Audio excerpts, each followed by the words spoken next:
Hello, ABCD-ReproNimmers. I'm James, and I'm going to be covering the Week 2 exercises for the ABCD-ReproNim course.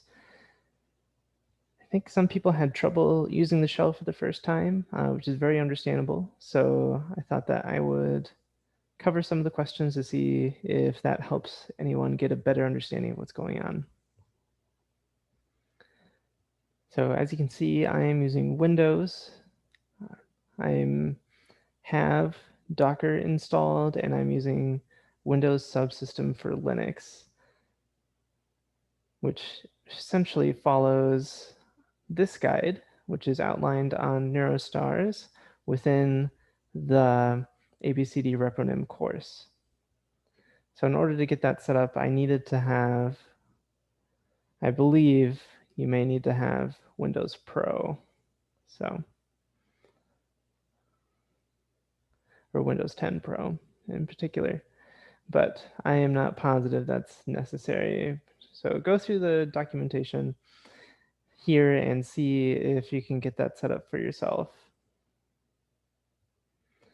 But the nice features that it gives you is having more of a native Linux terminal experience, which is what many of the reproducible neuroimaging tools are built off of. So being able to work in that environment is definitely a big plus. Okay. I'm not going to cover how to install Windows Subsystem for Linux or Docker or any of that, but I am going to use those tools in order to complete some of these questions. So the first thing that I would like to do is click on this terminal app, which places me inside this terminal, which is running bash, which we'll show in a minute once we cover the first exercise. But just to give you an idea of how it connects to your actual computer, I'm going to cd into documents here, which means change directory into documents, and I'm going to hit ls to list the contents of this directory. Now I can do the same thing inside my graphical user interface, or my GUI, and click on this documents directory and see the exact same folder structure that is here. So I see a Zoom folder here, I see a Zoom folder here. I see links that go to my music, my pictures, which is not necessarily represented here. So I think Windows might be doing something special there, but we can look at the schedule appointment PDF that exists here. My signature exists there. This model.debomb.com HTML file exists here, and we can see here. So there is a one-to-one correspondence between what we do on the terminal and what we see here on the GUI. And just to solidify that even more, if I use this command touch, which creates a file, I can create touch this.txt. So that should create a text file, which I can see here, which doesn't have anything in it currently.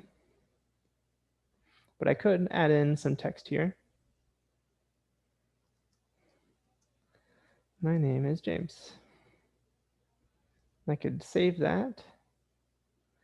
And then if I use another command, which we'll be covering shortly, called cat, which will display the contents of this file, it will say, my name is James. Since I did not hit enter, it just displayed the contents of that file and then tried to print the prefix to my terminal again, which happens every time that I hit enter here. So let's say I wanted to add that new line, which let's see if we can. So maybe I can echo, which will be a new command, and it's \n represents a new line into this .text. I'm going to append it to this .text as opposed to overwriting it. So now if I cat, it does give me a new line,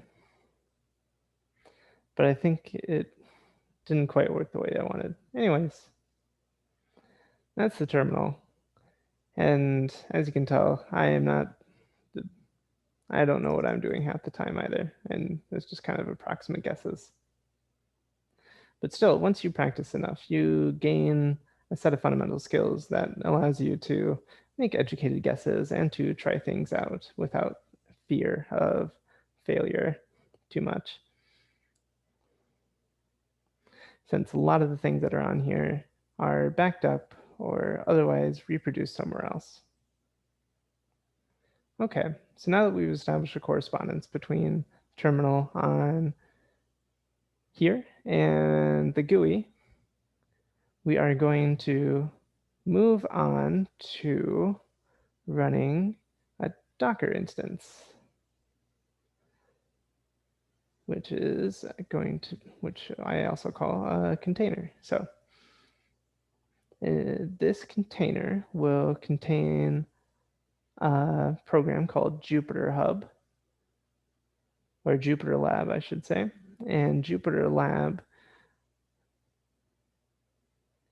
will give us access to Jupyter notebooks, RStudio notebooks, as well as another terminal.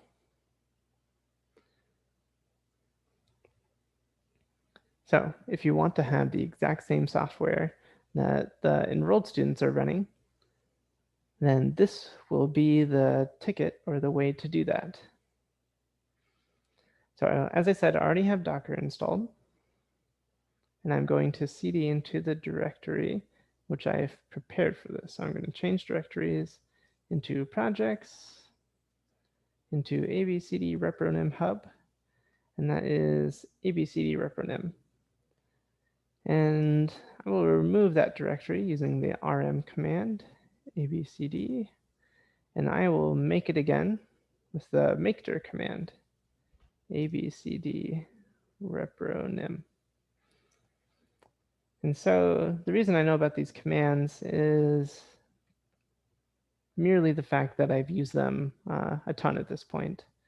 So I have committed them to memory through repetition, and that is likely how I'd recommend other people that are interested in becoming comfortable with the terminal to do it. But pick what learning strategy works for you. I wouldn't find a note card or just reading about the commands very helpful for me. I had to really use them and make a lot of mistakes in order to get somewhat competent. So I've made that directory. And since I have Docker installed, it should be just about as easy as a copy and a paste. And this will ask me if I actually want to paste multiple lines, and I say yes.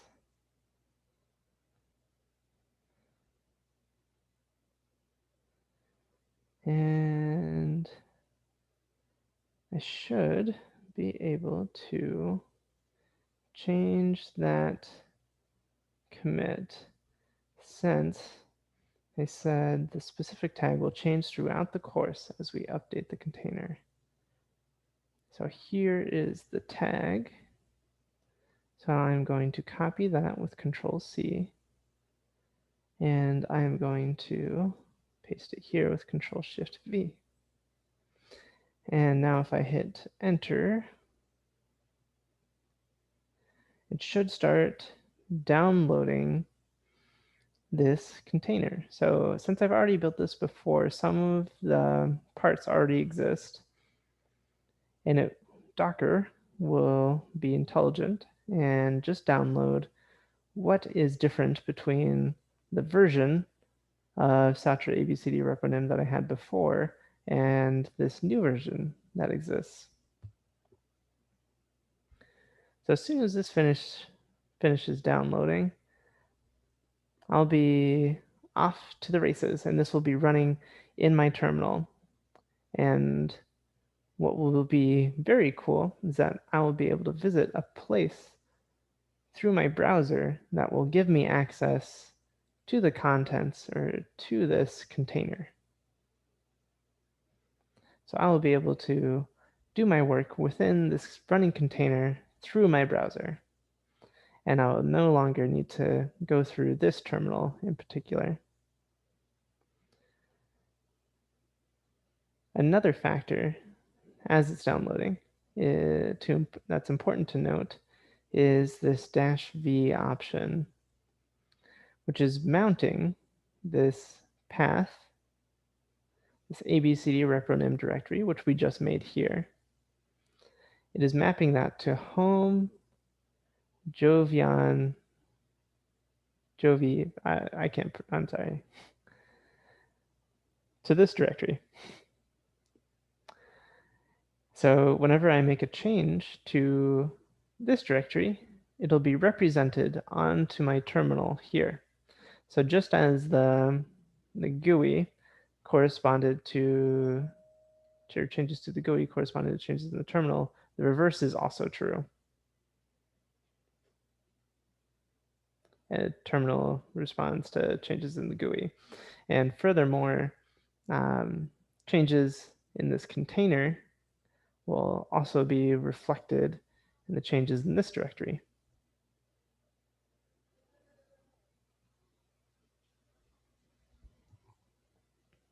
So let's wait for this to finish. I think it should finish relatively soon.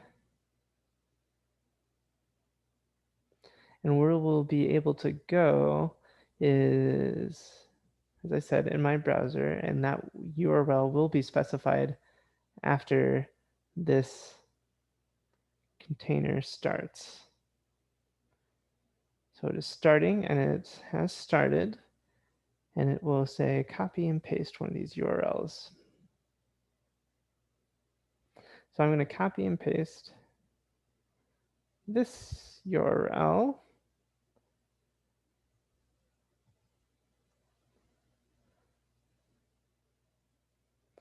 Let's see what happens. And it looks like we're connected. And I can see if the other one works.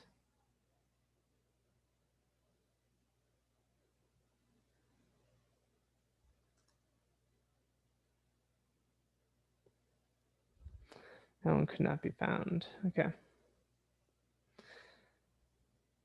So in this case, I think it's important to use the one that contains the web address of your local host, which your local host means your computer, and that address is always 127.0.0.1. So you'll look for this link that contains 127.0.0.1, and that will give you access to this browser. So when you're looking through this, let me take a break here. Okay, sorry about that. So we've started the Jupyter lab, and we are confronted with this interface that gives us multiple options on different notebooks or consoles or other things that we can open. So to get started with this week 2 assignment, I'm going to select this from the other category, the terminal. And from here, we can finally get started with the questions that I said that we would answer. So the first question is which commands will print what shell you're currently in? Select all that apply. So what we can do is just try each of these and see what happens. So let's bring these tabs close together. So I can echo shell. That just gives me a blank line, which means that that variable is not defined. I can do that for just a random thing of characters, which I wouldn't expect to be defined, and the same output would occur. So next is echo shell in all caps, and that tells me bin bash. Okay, so this command does tell me what I want, and that suggests that all this uppercase SHELL prefixed with this $sign tells me this variable. So shell is a particular variable that we would call an environment variable that by convention are given all uppercase letters to show that they are important and display information that is necessary or useful for working with other programs. Let's do this echo shell without the $sign prefixing it, and we just get the word shell back to us. So this $sign is really important because it allows us to know that we are talking about a variable and not just a string of characters. And let's see what this one does. So I'm going to echo this variable shell into a file that's called shell.txt. And then I'm going to cat shell, pipe that into the cat shell, which does work. And if I hit ls, I should be able to see that text file. And we can even see here the Jupyter Lab has a useful utility that allows us to look at the text file that we just created. You can see that shell.txt. So if I double click this, this will open up a new tab that will show us the contents of this file, which contains bin bash. So similar to our example when I was comparing the terminal to the GUI, we can treat this Jupyter Lab GUI as another way to look at the data that we've created. And finally, since we've created a file, I can see it here in this terminal. And another place that I can find it is in this terminal. So if I open up a new tab here, and if I change directories back to home, which is represented by this tilde, go to projects, ABCD-ReproNim hub, ABCD-ReproNim, and I can also see this shell.txt file here.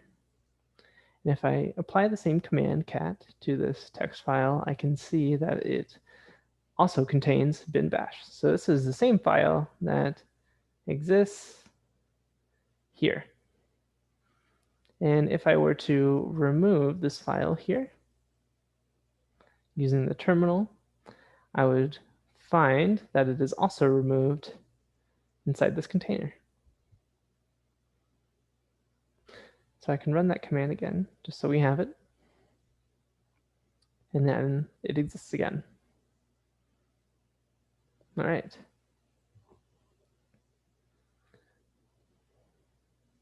So this command does what we want, as well as this command, albeit through a roundabout way.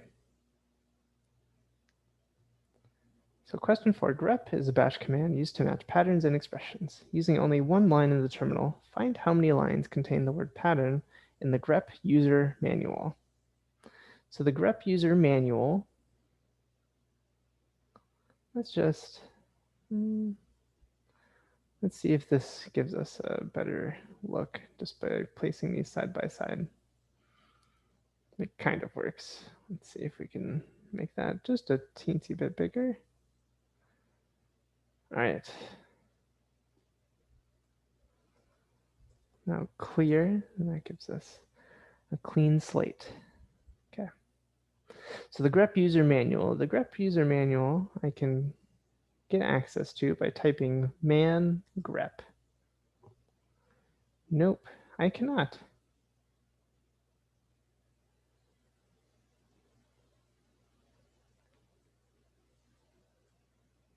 Restore this content. You can run the unminimize command.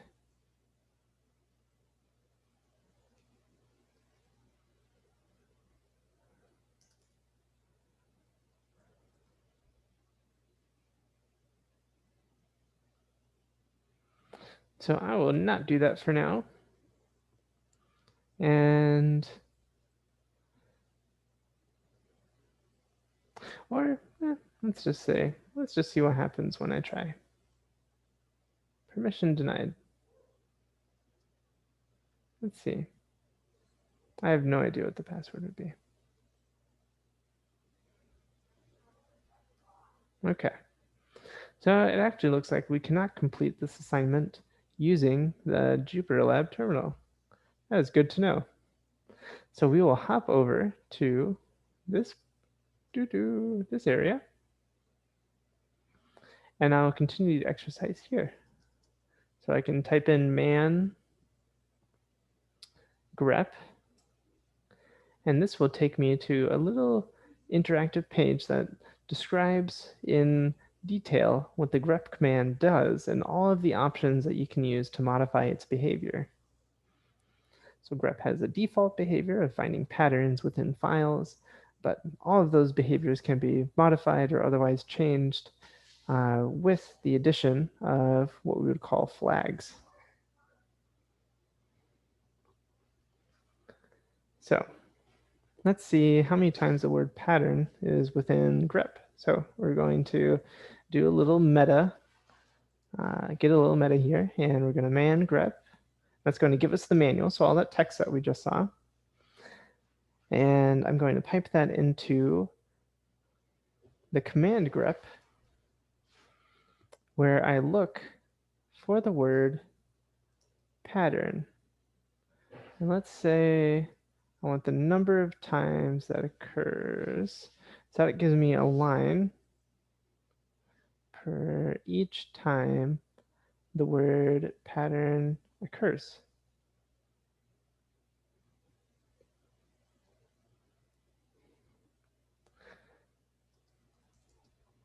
So now I will type in, pipe that output into another command called WC, which is short for word count. And I will modify its behavior with this -L, which means count the number of lines. So I got 23, which is different from this. So this could be because of different operating systems, which was covered through some of the Slack channels that were available to us.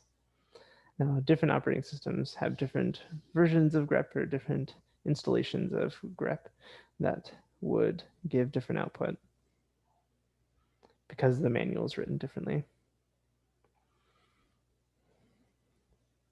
So the next command, clear, let's make this bigger, perhaps, and I'll clear it again. Let's create a directory called week2. Let's make this directory week_2 cd into week2, and within here we are going to create 3 text files using 1 line in the terminal. Okay. Save the user manuals. So I'm going to type in man grep, and I'm going to redirect that output into grep.text, which I'm going to assume that worked okay. I'm going to type in man ls, and I'm also going to, actually, that was a mistake. ls, and I want to put that into the ls.text.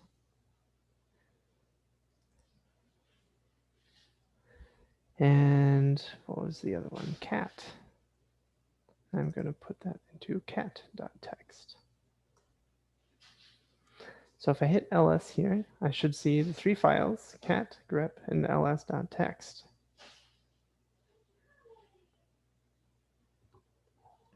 And now we want to find out which ones have the most number of lines and the least number of lines, or what order, that is, in ascending order. So we'll use this word count command that we used previously, and we want to match all text files. So we use this wildcard option. This asterisk key is considered a wildcard, which will match everything that is that contains, it will match any characters and numbers. So this wildcard will match any number of characters and numbers, and then it will look for a period and the characters t, x, t. So it should match all 3 of these. So that will give me the numbers, so I could answer it right there, or I can pipe that into sort. And that will give me the order.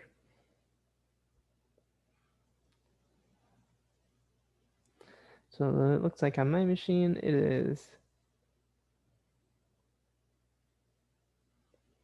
in ascending order. So the smallest one for me is cat. Then it is ls, and then it is grep. So again, different operating systems might look different from here. And just to change this, just so you have an intuition, if I put an S here, this should only match the ls one. And I don't know if there is a way for me to grab two of these and exclude the other. But if I have R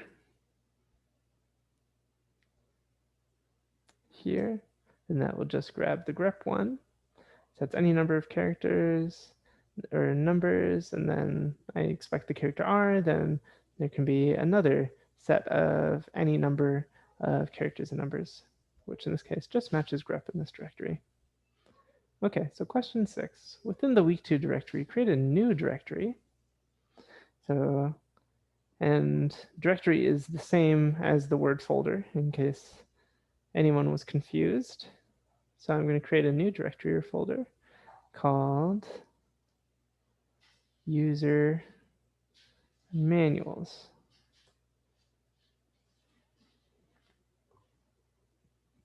So which of the following commands will deposit grep.txt, cat.txt, and alice.txt into the user manuals directory and remove them from the parent week2 directory?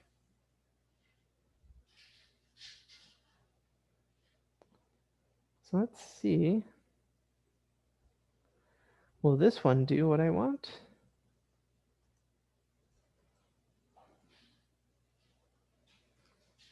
So I see it here. So they're still in the parent directory. So this is not the behavior I want, but they are in the user manual directory, and that is the behavior I want. So I want a command that will remove them from here and move them into there. So I believe we do not want the copy command. We want the mv or move command. So if I move all the text files, then I can see that they are all in the user manuals directory. And this command should work the same. Okay. Now the next stage requires us to have git.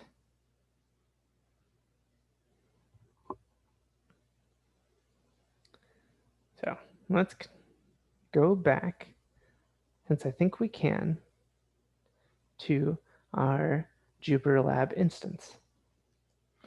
And since the directories are mapped to each other, all of the things that I did on this terminal should be represented in this Jupyter Lab. So I can see that there's a shell.txt and that there's a week2 directory. Let's see if git appears to be installed. So I'm going to type in my username and email.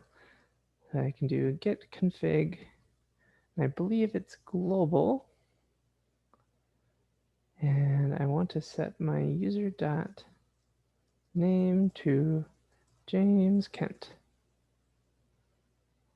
And I will set my user dot email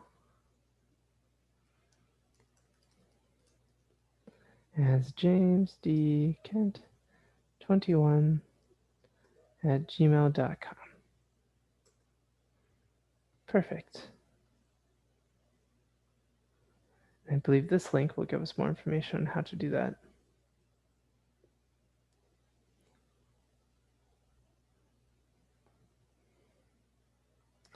So I can do git config list to see what I've done. Okay.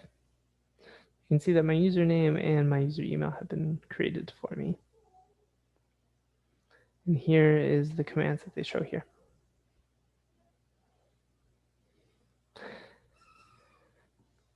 So initialize the Git repository is the next step.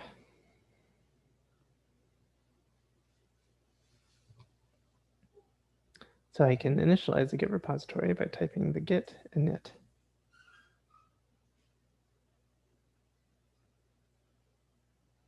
And I can add the files by typing git add period. I can type in get status, and I can see that I have added these files. They are now in the stage. They're now staged files, which means if I was a cook and I was putting things on my cutting board in order to put them into the pot, these would be these would be the things that are on my cutting board. If they were still in the fridge or somewhere else, then they would be up here and not added. They would be unstaged.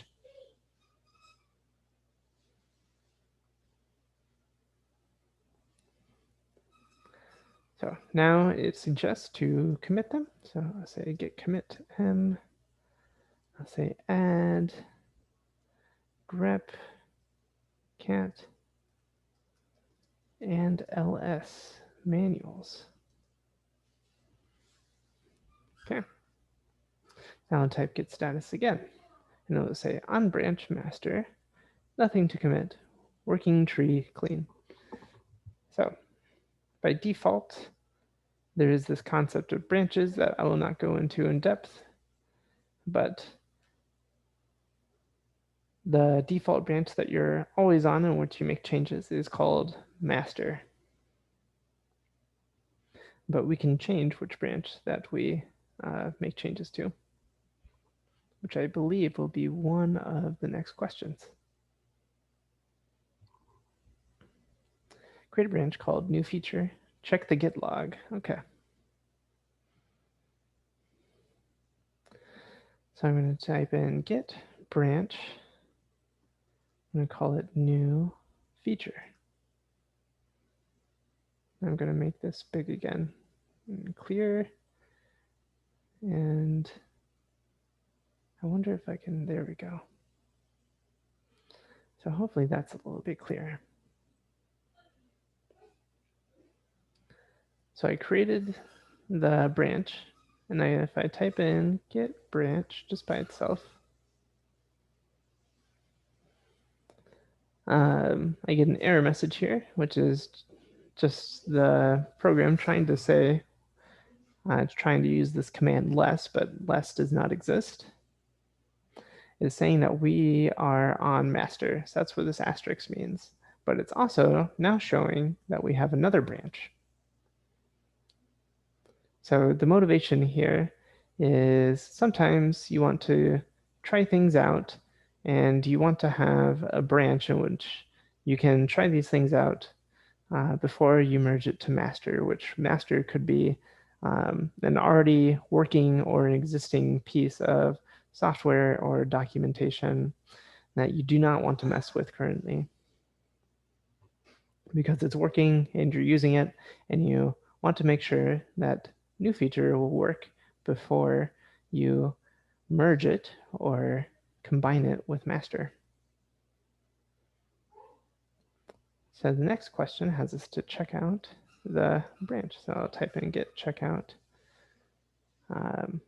new feature.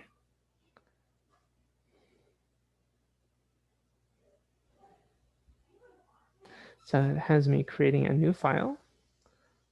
Type in touch awesome feature.txt. I'll type in git add awesome feature.txt. If I type in git status, it'll tell me that I'm on the branch new feature and that this file has been added.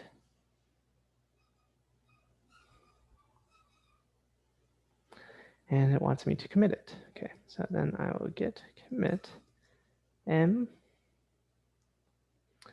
add awesome feature. Okay. And now it wants me to check out and switch back to the master branch. I'm going to type in git checkout master. So if I type in git branch, now the asterisk is on the master branch. And just to hit home that point, go back to new feature. I'll type in git branch again, and we see that I'm on the branch new feature. So get checkout master. There we go. And some people have these set out the shortcuts so they don't have to type so much each time. Now I'll type in get log. And let's see how many lines. Word count line. So get log gives us information about all of the commits that we've made, which on master, we have just made the one commit for adding grep, cat, and ls manuals. So that gives us 5. And if I ls, so it shows me the contents of this, I do not see awesome feature.txt, and it is not in user manuals either. It only exists when I type in get checkout new feature. And now when I type ls, I can see awesome feature.txt exists here. And if I type in get log, this will now show me that I've made a commit that added that text file, awesome feature.txt.